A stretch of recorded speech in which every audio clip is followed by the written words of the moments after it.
Hello again and welcome to the 5-minute movement. Just 5 minutes to get us moving in all sorts of ways. So today is about a whole body practice that also might prepare our joints and our muscles and our movement patterning to maybe eventually over a period of weeks begin to leave the ground. So it's going to begin with a simple hinge. So remember, with a hinge, the tailbone goes back and I'm sending my arms back. I'm trying not to drop my head too far down here, but maintain a relatively neutral spine. And then I'm just going to come back up. So I'm coming into this hinge position and back up. And I can even start with my hands out here and drive my arms back and then come back up because I'm patterning a jump. And this is the way that I might start a jump. So coming back and then coming straight back up, back and up, back and up.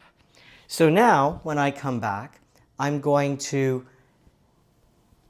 lift my arms overhead like I'm jumping. But right now I'm just going to leave my heels on the floor. And then I'm going to come back to a shoulder height position, come back and up, back to shoulder height, back and up. And you can see that it's not all at the same speed. It's back and then I'm pushing through my feet to drive up and bring my arms overhead.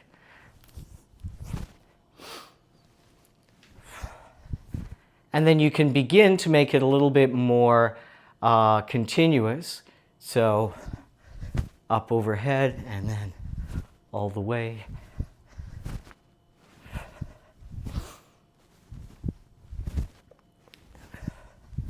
Think up rather than forward with this, and fully extend your hips and knees in the top position. Okay, so before we do the next part, let's look at the feet for a moment. So I'm going to send my weight forward and rise up on my toes. And you'll note that when I do this, my heels stay stacked in line with my forefoot rather than coming out to the side. In other words, I'm trying to maintain even pressure with my big toe mound and my baby toe mound on both sides of my feet.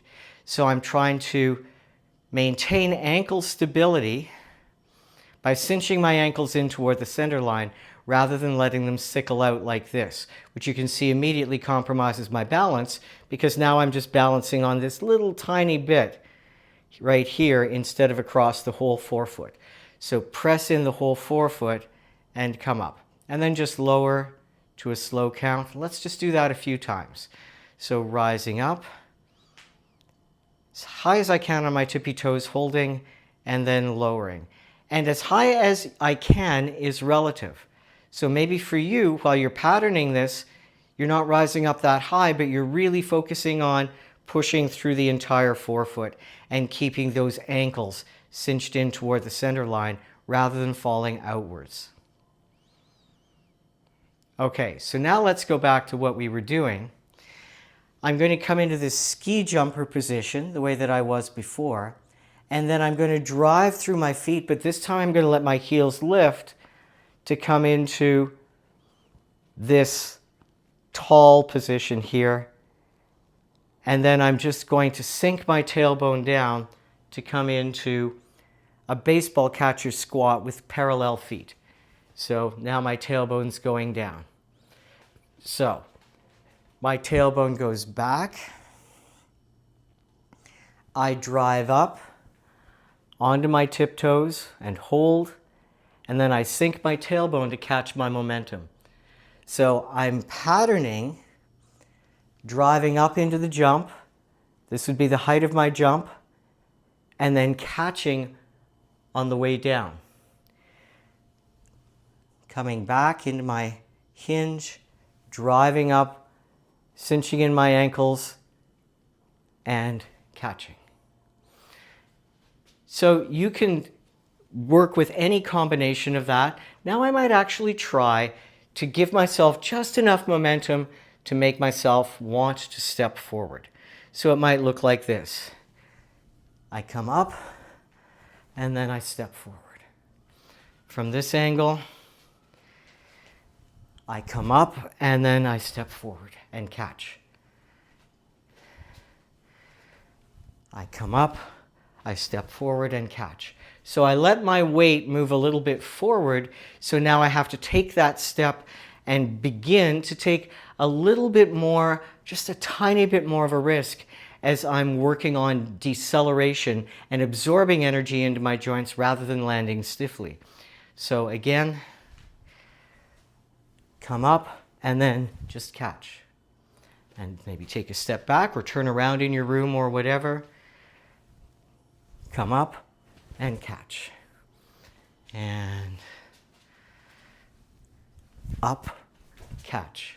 And you can see that I am freezing in the catching position because if I'm recovering from a jump, I don't want to be doing bouncy, bouncy, bouncy. That's not kind on my joints to do that. Instead, I want to absorb, and then I'm done the absorbing. I don't keep absorb, bounce, absorb. So work on that sense of coming up and then absorbing and freezing in a nice absorbed position to make sure that you have fully absorbed. What I'm not doing is coming up and then just going clunk, clunk, and coming down.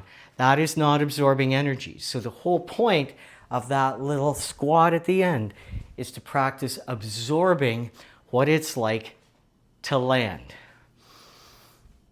Up and down. And up and down. All right. Now, if you want to add a little bit more oomph to it, instead of going up and down, you can circle the arms. So that would look like this. Up and down. Up and down. Now the arms are actually helping with the absorption a little bit more as well. And they're also helping with the propelling forward. So it's drive up and down. This is entirely optional and also something to be worked at over time. You don't have to get it all in one day. And in fact, I would suggest you practice this over several days, maybe several weeks before you start trying to leave the ground. But the stepping variation is a really great way to begin to absorb impact and feel what that joint collaboration feels like. So I hope that you're beginning to get a felt sense of that in your practice today. Take it easy on yourself. Maybe practice something a little different tomorrow. And enjoy. That's it for now. I hope to see you again soon. Bye now.